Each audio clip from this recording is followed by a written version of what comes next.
नमस्कार मित्रांनो, पुन्हा एकदा घेऊन आलेलो आहे तुमच्या सगळ्यांच्या भेटीसाठी. अलिबागचा हाच रस्ता जो मी गेल्या कित्येक महिने म्हणजे वर्षापासून असाच आहे, पण मी यूट्यूबला खूप महिन्यापासून कवर करतो आहे. पावसाळ्यामध्ये कवर केला आता. खड्डा बघा किती मोठा झाला आहे. खड्डा नाही, हा स्विमिंग पूल झाला आहे.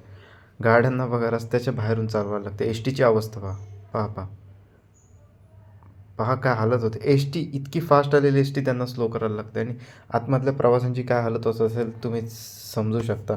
इथे पहा, तो एक खड्डा आहे, इथे छुटकुसा एक खड्डा आहे आणि ती गाडीची अवस्था बघा. धूळ बघा किती होते. मेन गोष्ट धूळ बघा किती होते.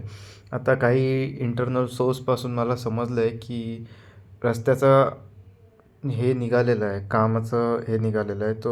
तोपर्यंत ही जी म्हणजे अलिबागची गव्हर्मेंट आहे तो विचार करते की कधी हा रस्ता एकदम हे होणार. हा तोच बॅनर आहे जिथे खूप टाईमपासून मी दाखवत होतो, आता तो निघालेला आहे.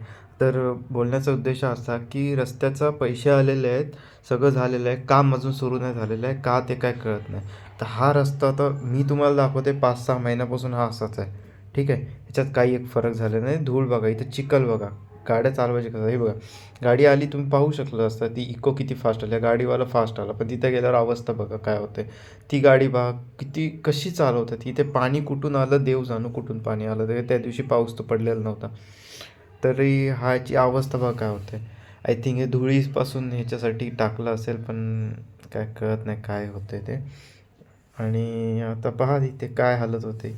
हा तुम्हाला प्लेन वाटत असेल, प्लेन नाही. हा बघा किती भयानक खड्डा आहे. ह्या खड्ड्यात तर हा खड्डा मी स्पेसिफिकली का दाखवतो कारण की ह्या खड्ड्यात माझी गाडी गेलेली. मी लिटरली रात्रीचं 9:30-10च्या दरम्यान लिटरली मरता मरता वाचलो आहे. म्हणजे मरता नाही बोलू शकत, पण पडता पडता तर वाचलो आहे. ॲक्च्युली काय पण होऊ शकतं, काय सांगता येत नाही. पण तुम्ही पाहू शकता काय अवस्था आहे. आणि ते इथंच आल्यावर ट्रॅफिक किती होते. एकच पार्ट तुम्ही माझे मागचे सगळे व्हिडिओ काढून पहा. हा मी एकच पार्ट घेतो आणि एकच पार्ट त्याची अवस्था पहा काय. हा एक पार्ट नाही होत आहे. पैसे आलेले आहेत, रस्त्याचं काम सुरू होईल, पण तुम्हाला मी इंटरनल सांगतो की हे लोक अजून वाट बघत आहेत की अजून खराब होऊ दे, लोकांची आंदोलनं निघू दे, लोक परेशान होऊ दे, लोकांना त्रास होऊ दे. आता हा इकोवाला बघा कुठून येत आहे. म्हणजे लोक अक्षरशः हैराण होऊ देत. त्यानंतर ते रस्ता करतील ज्यावेळेला निवडणुका येतील जवळ किंवा काय असेल. मला नाही माहिती, मी चुकीचा पण असू शकतो, पण असं मला असं वाटतंय की बाबा असंच होणार. आणि तो रस्ता बनवला ते ज्यांचं कामच होतं बाबा, ते त्यांचं हेच होतं. तर त्याच्यावरती आता क्रेडिट खातील. आता हा बघा दरी झाले, इथे दरी, ही दरी झाले. ही 2 आणि 3 आठवड्यापूर्वी हा रस्ते केलेत, ही दरी झाले इथे बघा. रस्त्याची अवस्था बघा, हे बघा काय झाले, ही अवस्था बघा. आणि हे लोक ते काम हे आय आय आय हा तर खड्डा बघा काय झालं. अवस्था बघा काय होते गाड्याची. डायरेक्ट दरीमध्ये कोसळत आहेत गाड्या. आणि त्याचे क्रेडिट खायचं आहे त्या आरामखोर लोकांना की आम्ही रस्ते केले, आम्ही हे केलं. आणि काय क्वालिटीचे रस्ते करतील तुम्हाला माहितीच आहे. ते काय सांगण्याची हे नाही. निवडणुकीच्या अगोदर रस्ते करतील, दिखाव्याचे रस्ते. ते दिखाव्याचे रस्ते पुढच्या पावसाळ्यात अजून खराब होतील.